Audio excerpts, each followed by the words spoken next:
पोते का जन्म हुआ। आइए इधर बासुक के बिटिया का जन्म हुआ, लेकिन बासुक की पत्नी नागनी ने छुपा लिया और बोली, स्वामी हमारा तो गर्भ ही खंडित हो गया। जैसे ऐसा सुना बासुक प्रसन्न हो गए। खुशी के सुनी के बहन खुशी भय बासुक, सुनी के बहन खुशी भय बासुक। क्या बोले? पहुंचाई खबर देव पारथ, पहुंचाई खबर देव पारथ को, सुनत मूर्छा आई है।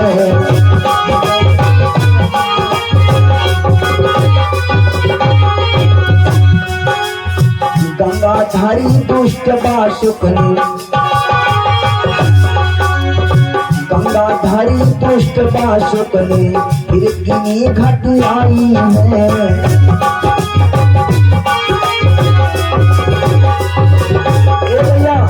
मांग मेरे सुत की दुबताई, अधर्मी बासुक अन्यायी, उसी से बीती बहुत दिन गए, परीक्षित 8 बरस के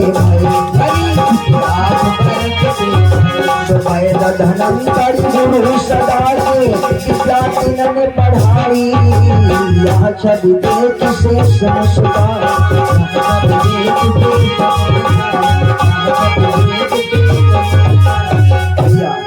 इधर अर्जुन के जब पोते का जन्म हुआ, बासुक के यहाँ बिटिया का जन्म हुआ। जैसे ही नागनी ने कहा मेरा गर्भ खंडित हो गया, बासुक बोले खबर पहुंचा दो पारथ को कि मेरे यहाँ नागनी के गर्भ ही खंडित हो गया। जैसे ही अर्जुन ने सुना, सुन करके मूर्छित हो गए। दुष्ट बासुक, तूने मेरे साथ में घटियाई किया है, वादा करके सौगंध खाई थी, अब घटियाई किया। लेकिन इधर खैर धीरे धीरे परीक्षित बड़े हुए, 8 बरस के हो गए। जब लड़का 8 बरस का हो जाए तो उसको पढ़ने के लिए, अब तो सरकार 6 ही साल से लेती पढ़ने के लिए, ऐसे कान पकड़ाओ, कान पकड़ ले लड़का, कहते विद्यालय को भेजो, है ना। लेकिन पहले 8 बरस का जब लड़का हो जाता था बच्चा, तो उसको पढ़ने के लिए भेजते थे। तो परीक्षित जी पढ़ने के लिए गए। देखो पढ़ना लिखना बहुत जरूरी है। यदि पढ़ो लिखोगे नहीं तो आने वाले समय में, अब बूढ़े वालों का तो कट गया, लेकिन अब नंबर आप लोगों का है, जो बच्चे हैं, युवा हैं। पहले वालों की तो कट गई, उनकी कोई बात नहीं है, लेकिन अब आप लोग अपने विषय में देखो। और पढ़ना लिखना बहुत जरूरी है, ठीक। हमारी बहनें बेटियां भी पढ़ाई करें, लेकिन एक बात और बता दें, पढ़ाई करो साथ में घर के भी काम करना। ये नहीं खाली पढ़ाई करो, घर के काम वहाँ पता लगा भाभी कर रही है कि घर के काम मम्मी से करवा रही हो, और बाद में वहाँ जब ससुराल जाना पड़ा तब तो वहाँ मम्मी जाएंगी नहीं, न भाभी जाएंगी, तब खुद ही करना पड़ेगा। उदाहरण से समझ लो, एक बिटिया थी, घर में उसकी भाभी आई, मम्मी थी, काम कुछ ना करे, काम कुछ ना करे, केवल पढ़ाई लिखाई करे। समय बीता तो उसका विवाह हो गया। जब विवाह हो गया अपनी ससुराल को गई, लेकिन पढ़ी लिखी थी, भोजन नहीं बना पाए। तो जब ससुराल को चलने लगी अपने, तो भाभी से कहा, भाभी ऐसा करो, भोजन बनाना हमको सिखा दो, तो भोजन बनाने का पर्चा हमको बना दो, है ना। भाभी से कहा बता दो तो हम पर्चा बना लें।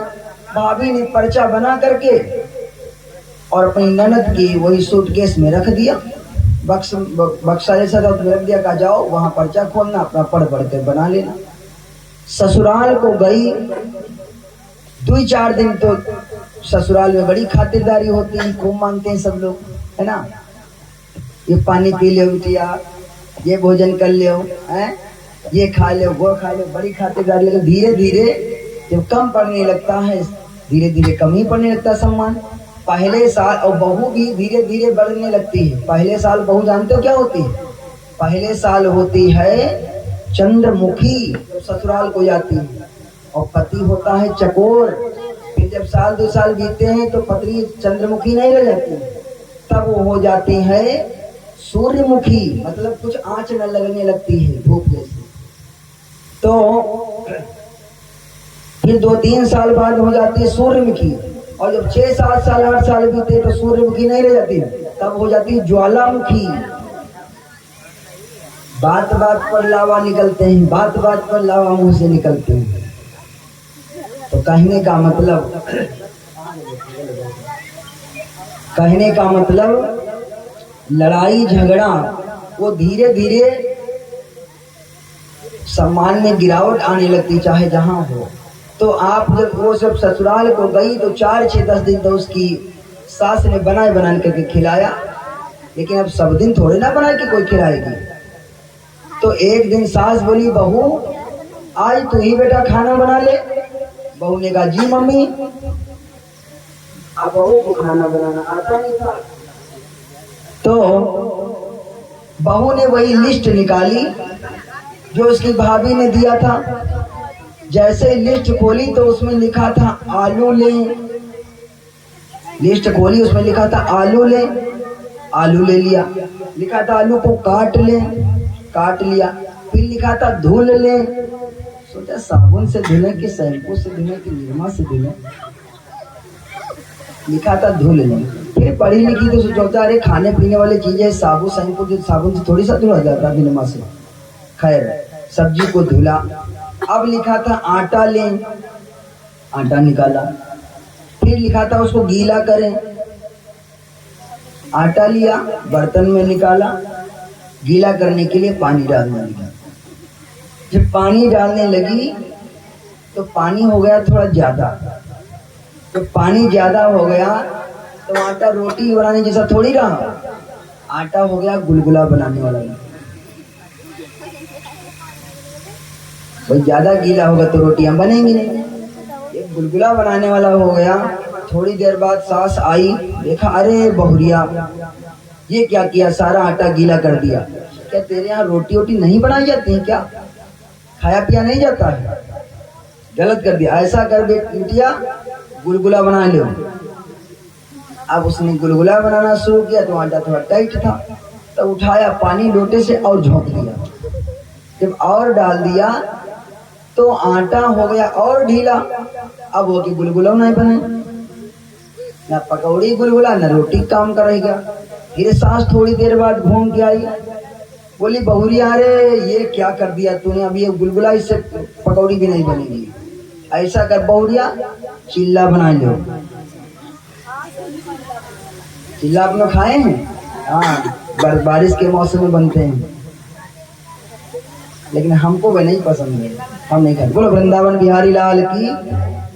तो बोली बहुरिया ऐसा कर चिल्ला बना लो। अब बहुरिया ने कभी चिल्ला बनाए नहीं थे, तो बहुरिया सास बता के चली गई। बहुरिया ने थोड़ा और पानी बढ़ा दिया। अब वो वही के काम का भी नहीं रहेगा। फिर थोड़ी देर बाद अरे बहुरिया क्या बताएं, सब गड़बड़ कर दिया, अब इसका कुछ नहीं बनेगा। अब जाओ छत पर और कोई अच्छा भला आदमी देख करके फेंक देना, जाओ इसका कुछ नहीं बनेगा। ले लिया उसने उस बर्तन को और छत पर खड़ी। जब कोई अच्छा भला आदमी निकले तब तो फेंक गए। समय की बात, गांव के प्रधान जी निकले, कोट पैंट जूता मोजा टाई बेल्ट में। बहुरिया ने सोचा प्रधान जी से भला आदमी कौन गांव में होगा, सबसे अच्छे भले गांव में प्रधान जी होते हैं। इसलिए बहुरिया ने जैसे ही प्रधान जी को देखा, उठा करके पूरा वही बर्तन और उठा करके प्रधान जी पर जैसे ही प्रधान जी पर छोड़ दिया तो प्रधान जी मीटिंग में जा रहे थे, बन गए कन्हैया जी। सब पूरा आटा उनके ऊपर सब हो गया और फैल गया। अरे प्रधान जी गुस्साए, ऊपर को देखा बहुरिया 1 2 3 सोचा इन्हीं की छत से आटा आया है, दौड़ करके गई तो उसकी सास बाहर ही थी। प्रधान जी बोले, ए फलानी, ये तुम कैसे बहू लाई हो?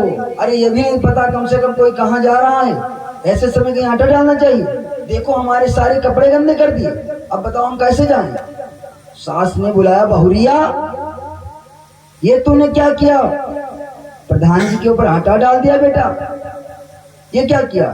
तो बहू बोली, मम्मी तुम्ही ने तो कहा था कोई अच्छा भला आदमी देख करके डालना, अब बताओ प्रधान जी से भला अच्छा कौन होगा गांव में? बोलो वृंदावन बिहारी लाल की।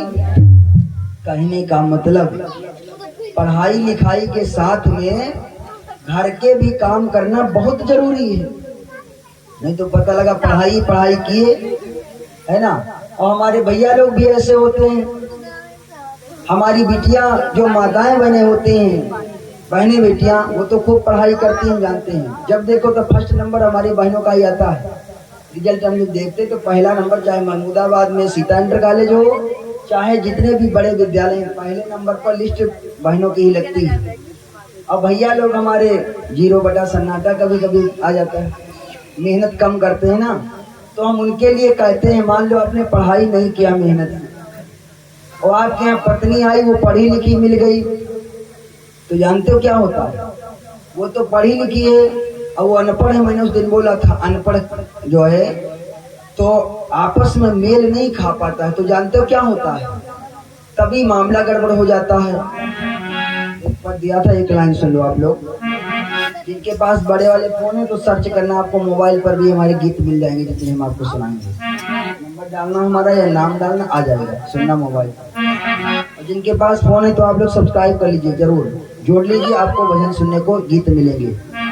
कहने का मतलब तो गीत है क्या, पत्नी पढ़ी लिखी है और मान लो खुद अनपढ़, तो फिर निपट नहीं पाती, होता क्या है? अरे मिली बीबी इंटरमीडिएट बाबूजी, मिली बीबी इंटरमीडिएट बाबूजी, मालूम भैया का नाम अल्फाबेट बाबूजी, मालूम भैया का नाम अल्फाबेट बाबूजी, मालूम भैया का नाम अल्फाबेट बाबूजी,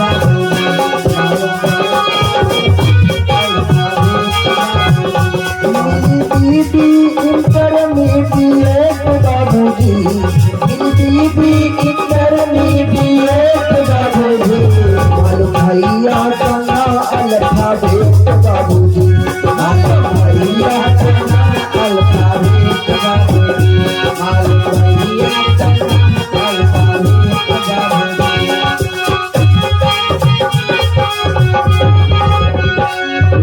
अब क्या हुआ?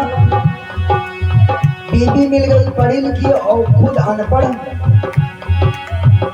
बीबी इंग्लिश मीडियम पास मिया जी, मिले देहाती खास, वही तो दिन भर छोड़ेगा। बीबी इंग्लिश मीडियम पास मिया जी, मिले देहाती खास, वही तो दिन भर छोड़ेगा। वो तो लागत है लेबरन के मेट बाबूजी, तो लागत है लेबरन के मेट बाबूजी, वो तो लागत है लेबरन के मेट बाबूजी, मालूम भैया का नाम अल्फाबेट बाबूजी, मालूम भैया का नाम अल्फाबेट बाबूजी, मालूम भैया का नाम अल्फाबेट बाबूजी।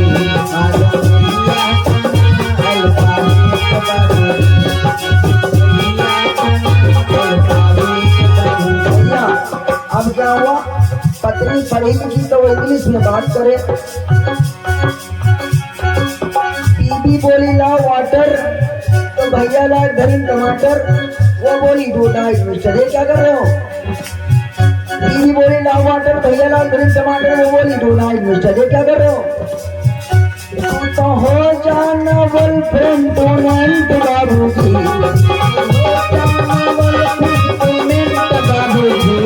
तो हो जाना गर्लफ्रेंड टूर्नामेंट बाबूजी, मालूम उनका नाम अल्फाबेट बाबूजी,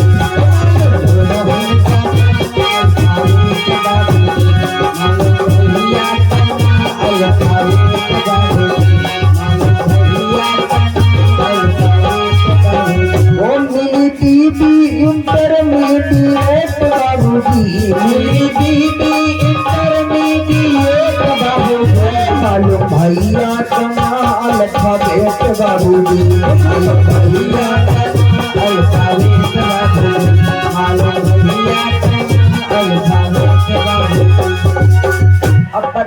पढ़ी लिखी, वो अनपढ़ देहाती तो उसकी बात समझ न पावे। हुआ क्या, जब निपट नहीं पाई, अनमेल विवाह में यही होता है। बीबी बना के बढ़िया कोट मुकदमा कर दी हाई कोर्ट, वो तो दिन है काफी नोट। बीबी बना के बढ़िया कोट मुकदमा की हाई कोर्ट, वो तो दिन है काफी नोट। छूटा छूटी लिखी सी मजिस्ट्रेट बाबूजी, छूटी लिखी सी मजिस्ट्रेट बाबूजी, छूटा छूटी लिखी सी मजिस्ट्रेट बाबूजी। मालूम भैया का नाम अल्फाबेट बाबूजी, मालूम भैया का नाम अल्फाबेट बाबूजी, मालूम भैया का नाम अल्फाबेट बाबूजी।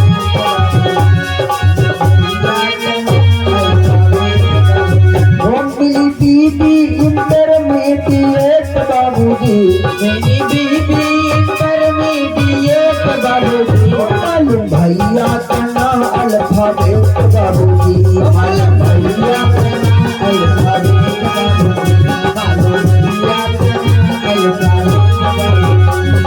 बोलो सच्चिदानंद भगवान की जय हो। कहने का मतलब तो पढ़ना लिखना भी जो बहुत जरूरी है और घर के काम भी करना बहुत जरूरी है। खैर, इधर अर्जुन ने अपने पोते परीक्षित को राजा बासुक के यहाँ पढ़ने के लिए भी धन्वंतरी जी के यहाँ पढ़ने के लिए भेज दिया। शिक्षा दीक्षा हुई। इधर धीरे धीरे परीक्षित बड़ा होने लगा।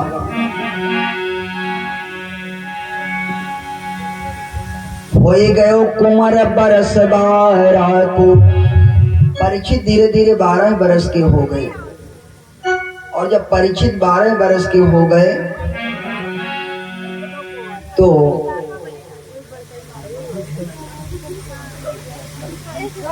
मुरलीधर स्थल हमारे महाराज जी की तरफ से, जो आपके यहाँ के महाराज जी हैं मंदिर के, जहाँ हम लोग रह रहे हैं, बड़ा स्वभाव में महाराज जी का अच्छा। हर समय पूछते रहते थे कि आपको किसी चीज़ की आवश्यकता तो नहीं है, चाहे पानी पीना हो, चाहे कोई ज़रूरत हो। तो हमारे महाराज जी की तरफ से मुरलीधर स्थल से 101 मुद्राएं परमात्मा के चरणों में हम महाराज जी से अपने लिए आशीर्वाद की कामना करेंगे कि महाराज जी हमको आशीर्वाद दें। बोलो वृंदावन बिहारी लाल की। सोहन भैया जी की तरफ से मोहम्मदपुर खाला से 50 मुद्राएं भगवान के चरणों में परमात्मा से आशीर्वाद की कामना है। बोलो सच्चिदानंद भगवान की जय। तो परीक्षित धीरे धीरे 12 साल का हो गया। होए गयो कुमार बरस 12 को। जब परीक्षित 12 साल के हो गए तो जो नागिनी की बेटी हुई थी, बेटी उसका नाम रखा गया था नवलदे। तो नवलदे भी 12 साल की हो गई।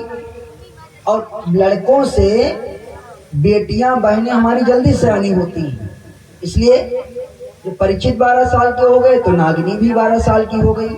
ध्यान दें, इधर समय बीता। इतरी तुवंती भाई नवलदे, तो जोबन में भरपूर नागिनी, जोबन में भरपूर नागिनी, भले का महिलोरन में,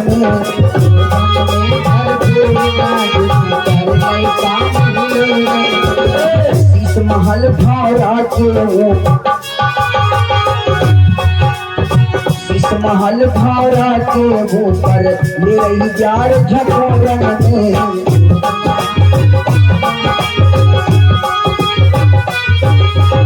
भैया नागिनी बिजुली सी चमके, नागिनी बिजुली सी चमके, बनहुना बने तो दमके, रूप लख के रथ कट शरमाए, रचो जी विधना खूब बताए,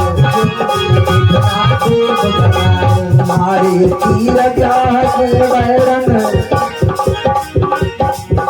अरे ठाड़ी बैन नयन के मारे हंसी हंसी चोट चलायो, यहाँ छवि देख से समझता, यहाँ छवि देख के समझता, यहाँ छवि देख के समझता। भैया जब इधर परीक्षित 12 साल के हो गए तो नवलदे भी 12 साल की हो गई, क्योंकि और लड़कों से लड़कियां जल्दी सयानी होती, इसलिए नागिनी धीरे धीरे नवलदे युवा अवस्था में होने लगी। इधर एक दिन की बात, राजा बासुक की नजर नवलदे पर पड़ गई। यौवन में भरपूर नागिनी, बहुत हसीन खुशनुमा चेहरा, बहुत हसीन खुशनुमा चेहरा, चितानी चित्त समाए गई।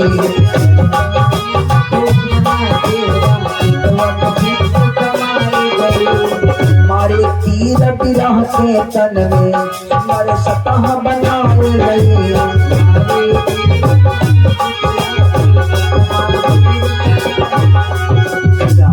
बड़ी सुंदर है नागिनी। एक दिन नवलदे जो है, नवलदे ने अपने बाल धुले, मतलब जब रजस्वला होती है माताएं बहनें तो अपने बाल धुलती। नवलदे ने अपने बालों को धुल करके छत पर सुखा रही थी, तब तक नजर बासुक की पड़ गई। राजा बासुक ने देखा अपनी ही बेटी को, लेकिन बासुक को क्या पता कि हमारी बेटी, क्योंकि नागिनी ने तो कहा था कि हमारा गर्भ ही खंडित हो गया, तो बासुक को तो पता नहीं है। बासुक ने देखा अपनी ही बेटी को काम भाव से, जैसे ही देखने का नजरिया बदला। कहते हैं जैसी रखोगे दृष्टि वैसी दिखेगी सृष्टि, जैसा पियोगे पानी वैसे बनेगी वाणी, जैसा खाओगे अन्न वैसा बनेगा मन, है ना। तो ये सब संसार में देखने के दृष्टिकोण अलग अलग होते हैं हर एक चीज के। तो जैसे ही राजा बासुक ने अपनी ही बेटी को काम भाव से देखा,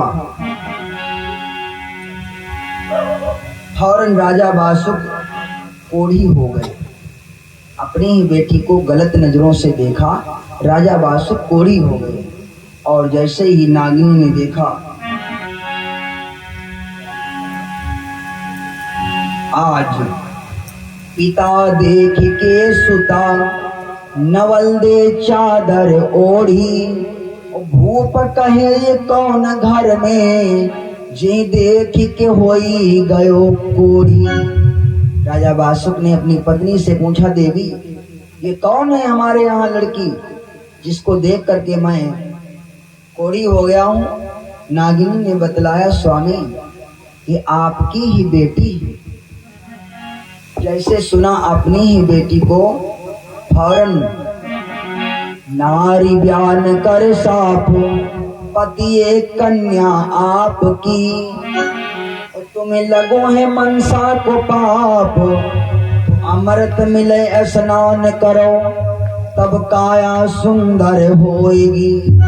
नागिनी बोली, स्वामी ये आपकी ही बेटी है और आपको मनसा का पाप लग गया है। देखो मनसा का पाप पहले लगता था द्वापर में, त्रेता में, लेकिन आजकल कलयुग इसीलिए बहुत अच्छा है। कलयुग लोग कहते हैं खराब है, और इस मायने में कलयुग सबसे अच्छा है। क्यों? क्योंकि कलयुग में बाकी तो सब बुराइयां हैं, लेकिन एक अच्छाई है। अच्छाई क्या है? कलयुग में आप अपने मन से किसी का रोज बुरा सोचो कि इनका बिगड़ जाए, इनका बिगड़ जाए, इनका नुकसान हो जाए। सोचने से नुकसान नहीं होगा जब तक आप नुकसान करोगे नहीं, और अन्य युगों में ऐसा हो जाता था। अब बासुक ने अपनी ही बेटी को जो है जैसे ही देखा, गलत नजरों से कहा कुछ नहीं, राजा कोढ़ी हो गए। और आजकल यदि ऐसा होता आजकल यदि ऐसा होता तो न जाने कितने जो युवा लड़के हैं 20-25 साल वाले, 20 से 25 से 30 तक, तो ज्यादातर कोढ़ी मिलते। यदि मनसा का पाप लगता, पूछो कैसे? भाई रोड पर मान चलिए कोई निकल रहा, कोई बहन बेटी है, तो देख करके उनके अंदर अच्छे भी विचार आते हैं, गलत भी विचार आते हैं। एक बार ऐसे कि मैडम भी चली जाए स्कूल को पढ़ाने अपनी वही साइकिल से, 3 मंजिले चले जाए रोड पर, और तीनों जानते हो कैसे? तीनों अजीब तरीके के, एक अंधा, एक लंगड़ा और एक गंजा। गंजा मतलब बंद गोभी, बंद गोभी आपने देखा है, बिल्कुल वैसा ही। तो तीनों चले जाएं रोड पर, और ऐसे नहीं जाएं, तीनों गाना गाते हुए चले जाएं। एक मैडम जी को देखा तो मैडम जी को देख करके गाना गाने लगे। होते ही मन चले कुछ लड़के। गाना जानते हो क्या गाना?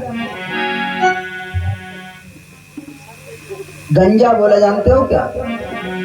ये रेशमी जुल्फे, और बाल एक को नहीं, बिल्कुल बंद गोभी। गाना गावे, ये रेशमी जुल्फे। तो अंधा बोला, ये सर्वसी आंखें, दिखाए तन कौन है? तो लंगड़ा बोला, तो हमें देख कर जी रहे हैं सभी, तो हमें देख कर जी रहे हैं सभी, तो हमें देख कर जी रहे हैं।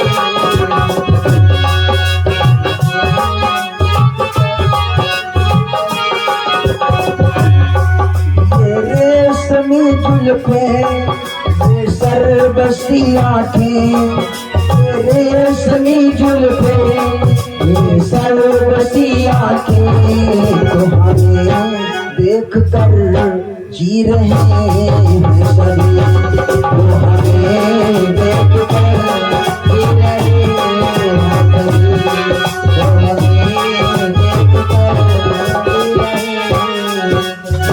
तीनों गाना गाते हुए चले जाएं। तब तक एक ट्रक वाला निकला स्वाम से, बहुत तेज रोड पर। तो बंद गोभी बोला, वही गंजा का, देखो नालायक ने सारी मांग बिगाड़ दिया। बाल एक ने शर्मा। लंगड़ा बोला पकड़ ले, लंगड़ा बोला पकड़ ले। अंधा बोला पकड़ने की कोई जरूरत नहीं। कहा क्यों? कहा उसके नंबर हमने पहले नोट कर लिए। बोलो वृंदावन बिहारी लाल की। अंधा बोला हमने नंबर उसके नोट कर लिए हैं, पकड़ने की कोई जरूरत नहीं। तो ये मनचलों की हालत है आजकल कलयुग में। खैर, जब बासुक ने अपनी ही बेटी को गलत नजरों से देखा, राजा बासुक कोड़ी हो गए। नागिनी ने जैसे ही देखा, बोली पिताजी तुम्हारे लिए मैं अमृत लेकर के आऊंगी। अमृत यदि मिलेगा, बासुक स्नान करें तब वो ठीक होंगे। इसलिए नागिनी बोली स्वामी अमृत कुआं किसके है? अमृत का कुआं अर्जुन के यहाँ है। और पहरे पर अर्जुन ने अपने पोते परीक्षित को रख दिया। अपने नौकर को हटा करके परीक्षित को पहरे पर रख दिया। नागिनी बोली स्वामी अमृत कुआं पिया पारथ के, तो पहरेदार परीक्षित बाप, पहरेदार परीक्षित बाप योधा की बलधारी है।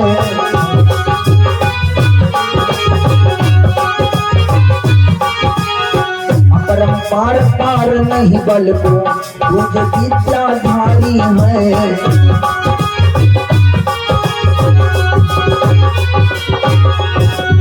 नवल के वचन कहो हंसी के, अरे मैं अमृत भरी नामो गदे। कहीं सुन बासुक मेरी नार, कहीं सुन बासुक ने समझाए। कुंवर को अमृत सर मत जाए, तेरी सबब परीक्षत राखत हमसे बैर स्वभाव, यह छवि देख से